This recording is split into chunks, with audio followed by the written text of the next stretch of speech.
అంటే మాధవ్ గారి ఇష్యూ పక్కన పెడితే అప్పుడులో భువనగిరి టౌన్లో మీరు అన్నట్లు నయీం అనే వ్యక్తి ఎలా చెలరేగేవాడు, మాధవ్ గారి హత్య తర్వాత మీ దగ్గరకు వచ్చి ఏ విధంగా మీట్ అయ్యేవాడు? దాని తర్వాత ఇతను జైలుకి వెళ్ళి రిలీజ్ అయ్యి వచ్చిండు. రిలీజ్ అయ్యి వచ్చేసి పీడబ్ల్యూజీకి అగ్నెస్ట్గా ఒక చిన్న తయారు చేసుకొని కొంత ఇన్ఫర్మేషన్ పోలీస్ ఆఫీసర్స్కి ఇచ్చి ఉండొచ్చు. బట్ దాంతోపాటు అతను ఒక మూటా లెక్క ఏర్పడంట. అంతకుముందే అతను లంపియన్ క్యారెక్టర్. అతను భువనగిరిలో అతనికి మంచి పేరు లేదు. భయం క్రియేట్ చేసిండు, ప్రతి వాళ్ళకు భయం క్రియేట్ చేసిండు. కొంత యూత్ను అన్సోషల్ ఎలిమెంట్స్ని తయారు చేసుకొని తనకంటూ ఒక గ్రూప్ చేసి కొన్ని మర్డర్స్, ఇప్పుడు మర్డర్ చేసిండు. ఒక టైర్ల కొట్టులను తండ్రి కొడుకులను పైసలు ఇవ్వకుంటే అనుచరులు వచ్చి చంపేసి. అంటే మీరు ఎస్ఐగా పనిచేస్తున్నప్పుడు ఎస్హెచ్ ఉన్నప్పుడు భువనగిరి టౌన్లో ఎంటర్ భువనగిరి టౌన్లో మర్డర్ చేసిండు ఆయన. ఒక ఇప్పుడు బెల్లిలతో మర్డరే కాకుండా టైర్ల కొట్టు ఒక తండ్రిని కొడుకుని చంపేసారు. మరి మీరు కంట్రోల్ చేయలేపారు? కంట్రోల్ చేసినాం, అంటే పట్టుకున్న తర్వాత టఫ్గా డీల్ చేసినాం. దాంతో ఆ మర్డర్ అయిన తర్వాత నయీం యొక్క మూమెంట్ భువనగిరి టౌన్లో నేను ట్రాన్స్ఫర్ అయిపోయే వరకు లేదు. ఈవెన్ ఎంటర్ కూడా కాలేదు అతను. భువనగిరి టౌన్లోకి ఎంటర్ కూడా కాలేదు. నేను ట్రాన్స్ఫర్ అయిపోయినాక వచ్చాను. అది that is the only incident. అతని తమ్ముడు బెల్లెలతని చంపడము, అతని అనుచరులు వీళ్ళని చంపడం.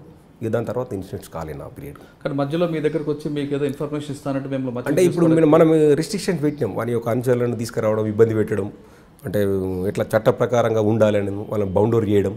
ఇబ్బంది పెట్టడం మీన్స్ అంటే వాడిని మూమెంట్ డబ్బులు వసూలు చేయకుండా ఆ టైప్లో ప్రివెన్షన్ చేసినాం. అతను ప్రివెన్షన్ చేస్తే వానికి మూమెంట్ ఇబ్బంది అయింది. ఇబ్బంది అయితే పోలీస్ స్టేషన్కి వచ్చి మీరు టార్గెట్ మీకు హెల్ప్ చేస్తాం మీద అని చెప్తుంటే రిజెక్ట్ చేసినాం. అది అవసరం లేదంటే. అంటే మీకు అప్పుడు ఏ ఆఫీసర్స్ నయీం నా దగ్గర రానివద్దని చెప్పాల్సి వచ్చింది? అప్పుడు క్లియర్ కట్ ఇంతకుముందు చెప్పాము. శివధరెడ్డి సారు ఎస్పీ గారు, ఇప్పుడు ఐజీ గారు, ఇప్పుడు డిఐజీ గారు, అప్పుడు ఓఎస్డి మాకు నల్గొండ, వాళ్ళిద్దరు ఆఫీసర్స్ క్లియర్గా నయీం యొక్క సహకారంతో చేసే ఎక్స్ట్రీమిస్ట్ మనం చేయాల్సిన అవసరం లేదని క్లారిటీగా చెప్పారు అప్పుడు. అంటే బాలసుబ్రహ్మణ్యం గారు కూడా చేశారు కదా. దాని తర్వాత సజ్జనార్ సార్ వచ్చాడు. సజ్జనార్ సార్ కూడా అదే వేళ ఈయన హెల్ప్ తీసుకోలేదు. తర్వాత బాలసుబ్రహ్మణ్యం సార్ వచ్చారు. మాకైతే ఈ ముగ్గురు ఆఫీసర్స్ ఎవరు కూడా హెల్ప్ తీసుకోమని చెప్పారు. బాలసుబ్రహ్మణ్యం గారు మీకు ఏం చెప్పారండి? క్లియర్ కట్ ఆ భువనగిరి విషయంలో వరకు అప్పటికి నేను భువనగిరి లేను కాబట్టి నాకు బాలసుబ్రహ్మణ్యం సార్ పీరియడ్ నేను కోదాడ టౌన్లో ఉన్నా. Okay. Only Shivadhar Reddy sir period మాత్రమే నేను భువనగిరి టౌన్లో ఉన్నా. ఫర్దర్ వచ్చిన ఆఫీసర్స్ కూడా నాకు మంచి. అంటే భువనగిరిలో అరాచకాలకి కానీ మీరు అంటున్నారా వాడు ఒక అరాచక శక్తిగా అతను స్టూడెంట్ ఉన్నప్పుడే అరాచక శక్తిగా ఉంది, పేరు మంచి పేరు లేదు. కానీ కొంతమంది ఆఫీసర్లు వాడి ఇచ్చిన ఇన్ఫర్మేషన్తో కొంత దళాన్ని కట్టడి చేసేవాటారు. అంటే ఒక యాంటీ సోషల్ ఎలిమెంట్ని కోవర్ట్గా మనం సపోర్ట్ చేయడం కరెక్ట్ అంటారు కాదంటారు? అంటే వీ కాంట్ జడ్జ్. ఎందుకంటే అప్పుడున్న పరిస్థితులలో ఒక రకంగా చెప్పాలంటే extremist is the main issue. ఈ రౌడీయిజము ఇంకోటి అంత పెద్ద ఫ్యాక్షనిజం అంత ఇష్యూ కాదు. అంటే ఎక్స్ట్రీమిస్ట్ వల్ల పబ్లిక్ సఫర్ అవుతుంది, గవర్నమెంటు సఫర్ అవుతుంది, పోలీస్ ఆఫీసర్స్ అంతకంటే సఫర్ అవుతారు. కాబట్టి ఏ రకంగా అయినా ఎక్స్ట్రీమిస్ట్ నుంచి ప్రజలను కాపాడాలనే విషయంలో ఆఫీసర్స్ తీసుకున్న decision may be correct, may not be correct. I can't judge it. Because అప్పుడున్న పరిస్థితులలో శత్రువు మిత్రువు అనుకుర్రా. తర్వాత పోలీసుని అడ్డ పెట్టుకున్న ఒక గ్యాంగ్స్టర్గా ఎదగడానికి సహకరించడం ఎంత కరెక్ట్ కావడానికి కారణం ఏంటంటే అతను పోలీస్ గ్రిప్ నుంచి వెళ్ళిపోయింది. ఎక్స్ట్రీమిస్ట్ 2004-05 వచ్చే వరకు ఎక్స్ట్రీమిస్ట్ వరకు తగ్గింది. ఎక్స్ట్రీమిస్ట్ ప్రాధాన్యత తగ్గడం వల్ల ఏంటంటే అతను పోలీస్ గ్రిప్లో ఉన్నట్టే ఉండి అతను ఒక అన్సోషల్ ఎలిమెంట్గా తయారైండు. దాంతో ఏమైంది, అన్సోషల్ వర్క్స్ ఎక్కువ చేస్తుండు.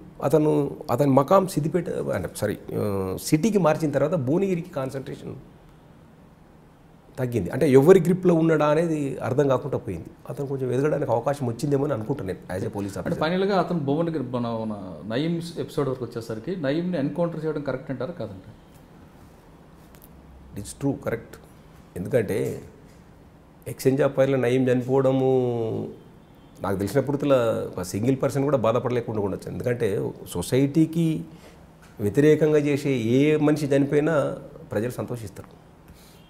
నయీం చనిపోయిందని బాధపడుతున్నారని నేను అనుకో. మీ కొలీగ్స్ కూడా అతన్ని సపోర్ట్ చేయట్లేదు. కానీ వాళ్ళు చెప్పే వెర్షన్ ఏంటంటే నయీం అనే వ్యక్తి పులి మీద స్వారీలా చేయాల్సి వచ్చింది. తప్పని పరిస్థితిలో అతన్ని మేము గ్యాదర్ చేసాం, అతని ఇచ్చిన ఇన్ఫర్మేషన్తో కొంత వర్క్ చేసాం. కానీ తర్వాత అతను ఈ విధంగా మారుతాడు, మేము పులి మీద కింద దిగితే పులి తింటుంది అన్న పరిస్థితి తీసుకొచ్చాడు అని అంటున్నారు. అది ఎంతవరకు కరెక్ట్ అంటారు? అంటే ఫైనల్గా అంటే నేనేమంటున్నా అంటే I can't judgement properly. Because వాళ్ళు ఏ పరిస్థితుల్లో నయీం ఇన్ఫర్మేషన్ తీసుకుర్రు, ఎక్కడ తీసుకుర్రు కూడా నాకు తెలియదు. నేను పోలీస్ ఆఫీసర్ ఉన్నప్పుడు నయీం తమ్ముడు ఒకటి బెల్లెలతోని మర్డర్ చేయడము, వాళ్ళ అది చేయడం, అది మేము ప్రివెంట్ చేసి వాళ్ళు అప్పుడు ఉన్న ఆఫీసర్స్ కూడా నాకు సహకరించారు. అంటే ఏమంటారు, నాకు గైడ్ చేసిరు. ఎస్, ఫర్మ్గా యాక్షన్ తీసుకోవాలన్నారు. బట్ తర్వాత జరిగిన పరిణామాలకు నేను అక్కడ లేను, కోదా టౌన్కు ట్రాన్స్ఫర్ అయినా. బట్ తర్వాత పరిణామాలు ఏం జరిగినాయి అనేది అంటే ఆ పరిస్థితిలో వీళ్ళు ఏ రకంగా చర్య తీసుకున్నారు అనేది కూడా నేను ఐ కాంట్ జడ్జ్ అన్నట్టు. రైట్ ఆర్ రాంగ్ అనేది మనం ఎట్లా చెప్తాం. అక్కడ వాళ్ళ పరిస్థితి ఏముంది, నయీం ఎంతవరకు సహకరించిండు, ఆ దళాలు ఎంతవరకు ఇబ్బంది పెట్టినాయి టోటల్గా. నేను అంటే నయీం సమాచారం ఇవ్వలేదు పోలీసులకు చెప్పడానికి వీల్లేదు, ఇచ్చేయడానికి కూడా చెప్పడానికి వీల్లేదు. అంటే తీసుకున్న ఆఫీసర్ ఇన్ఫార్మెంట్ ఆయన సీక్రెట్ మెయింటైన్ చేస్తాడు కదా, ఆయన ఎక్కడ ఇన్ఫర్మేషన్ తీసుకుంటుండు ఏందనేది కూడా తెలియదు. భోగుంటూరు నుంచి ఎక్కడికి ట్రాన్స్ఫర్ అయ్యారు? భువనగిరి నుంచి నేను కోదా టౌన్ ట్రాన్స్ఫర్ అయినాను. కోదా టౌన్లో నేను పనిచేశాను అక్కడ. అప్పుడు మాకు SP Sajjanar sir and Balasubrahmanyam sir ఉంటుంది. నేను అక్కడ మంచి ఫ్యాక్షన్. బిఫోర్ దట్ భువనగిరి, మీరు అంటే ఎక్స్ట్రీమిస్ట్ మీదనే కాన్సన్ట్రేషన్. బిఫోర్ దట్ భువనగిరి నేను ఫస్ట్ పోస్టింగ్ నల్గొండ రూరల్. అక్కడ ఫ్యాక్షనిజం ఉండేది. ఫ్యాక్షనిజంను మంచి కంట్రోల్ చేసినాడు నేను. అంటే ఆడేందంటే బిట్వీన్ కాకుల కొండారంలో ఉండే అక్కడ సిపిఎం డామినేటెడ్ విలేజ్, దొనకలు ఉండే కాంగ్రెస్ డామినేటెడ్ విలేజ్. అక్కడ ఆడేమందరంటే కాంగ్రెస్లు చేసేది కరెక్ట్, అక్కడ సిపిఎం చేసేది. ఇద్దరు మైనార్టీ యొక్క పార్టీలో కొంచెం ఉంది, అది బాగా ప్రివెంట్ చేసాను. దాని తర్వాత దేవరకొండ ట్రాన్స్ఫర్ అయినా. దేవరకొండలో కూడా కమ్యూనల్ ఉండేది. ఆల్మోస్ట్ ఒక 15 సంవత్సరాలు మళ్ళీ కమ్యూనల్ లేదు. నేను కర్ఫ్యూ ఉన్నప్పుడు పోయి రవిగుప్తా సార్ ఇచ్చే కర్ఫ్యూలో తీసుకోదరు కదా సార్ అంటే, మన పోలీసులకు అవన్నీ ఏముండే బాబు, నువ్వు పోయి తీసుకో, నువ్వు వర్క్ చేయమని చెప్పి. మరి నేను కర్ఫ్యూలో తీసుకుంటే ప్రాబ్లం అంటే, ఏం ప్రాబ్లం అయితే నేను ఇక్కడ ఉండగా నువ్వు అక్కడ వచ్చి వర్క్ చేయమని. నేను పోయి వర్కౌట్ చేసిన అక్కడ 1.5 year వర్కౌట్ చేస్తే అక్కడ తెలుగుపల్లి పడుమట్పల్లి ఫ్యాక్షనిజం ఉండే, అవి మంచి కంట్రోల్ చేసినాడు. అక్కడ మంచి పోలీసింగ్ చేసినాం. ఈ కమ్యూనల్ కూడా ప్రివెంట్ చేసినాం. అప్పుడు extremist Dindi police station blast చేసింది, యాచారం పోలీస్ స్టేషన్ బ్లాస్ట్ చేసింది. అక్కడ దిండి పోలీస్ తర్వాత అక్కడ ఇక్కడ చిన్న చిన్న నాంపల్లి ట్రెజరీ మీద అటాక్ చేసింది. ఆ టైంలో దేవరకొండలో చాలా 7 o'clock తర్వాత చాలా ఇబ్బందిగా ఉండేది. సిఆర్పిఎఫ్ క్యాంపులు అట్లా పెట్టుకొని చేసినప్పుడు ఐ సాటిస్ఫైడ్ మై జాబ్. అంటే ఏ మాత్రం ఇన్సిడెంట్ కాకుండా ఇన్సిడెంట్ ఫ్రీగా నేను 1.5 year పనిచేసాను. దాని తర్వాత నార్కెట్పల్లి చేసినాను. అక్కడ కూడా అమ్మన బోల్ ఫ్యాక్షనిజం, పల్లెపాడు ఫ్యాక్షనిజం మర్డర్ అయితే అక్కడ కూడా మంచి పని చేసినాం. దాని కోదాడలో పనిచేస్తున్నప్పుడు చిన్నపిల్లలు అక్రమ రవాణా కేసును బ్లాస్ట్ చేశారు. అది అప్పటి ఎస్పీ సజ్జనార్ కేసు. అది అంటే యాక్చువల్లీ ఎస్పీ సజ్జనార్ సార్కి ఇట్లా పిల్లలు అమ్ముతారు అనే ఇన్ఫర్మేషన్ వస్తే దాన్ని ప్రాపర్గా చేయమని తన క్యాంప్ ఆఫీసులు పిలిపించుకొని దాన్ని అంతే బ్రహ్మాండమైన ప్లాన్ చేసి దాన్ని ఎగ్జిక్యూట్ చేయించింది నాతో.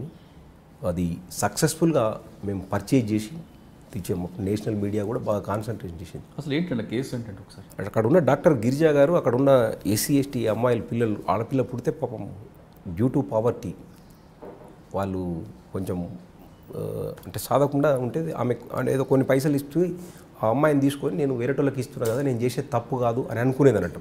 అంటే చిన్నపిల్లలు నమ్మడం అనేది ఎంత నేరం అనేది వాళ్ళు అట్లా చూసుకుంటలేరు. ఈ డ్యూ టు అన్ఎడ్యుకేషన్ కూడా ఈ డాక్టర్ గారు అట్లా అమ్మేస్తుంటే ఇది ఇన్ఫర్మేషన్ వచ్చింది సార్. ఇన్ఫర్మేషన్ మంచి టఫ్గా డీల్ చేయాలి దీన్ని అని చెప్పేసి మారువేషాలలో వెళ్ళి పర్చేజ్ చేసి ప్రివెంట్ చేసినాం. దాని తర్వాత అక్కడ అవి జరగలేదు. కానీ అప్పుడున్న లంబాడి తండాల పిల్లల్ని మీకు అప్పుడు ఒక పోలీస్ ఆఫీసర్ భార్య కూడా కొని హైదరాబాద్ మియాపూర్లో ఆమె అమ్మకాలను పెట్టింది. ఐడియా లేదు, బట్ ఆడ ఎక్కువ లంబడల పిల్లలు అంటే తండాలలో ఉన్న పూరు అన్ఎడ్యుకేషన్ వల్ల కేసు మీకు ఐడియా ఉందా? పిల్లల్ని ఒక senior police officer wife purchase చేస్తూ మియాపూర్లో ఆమె ఒక షెల్టర్ పెట్టి ఇది వేరే కేసు, అది వేరండి. నల్గొండ నుంచి నల్గొండ నుంచి రావచ్చు, కానీ ఇప్పుడు మేము చేసిందేమో ఓన్లీ అక్కడ ఉన్న డాక్టర్ అమ్మడం, అక్కడ ఉన్న డాక్టర్ గారు అమ్మడం.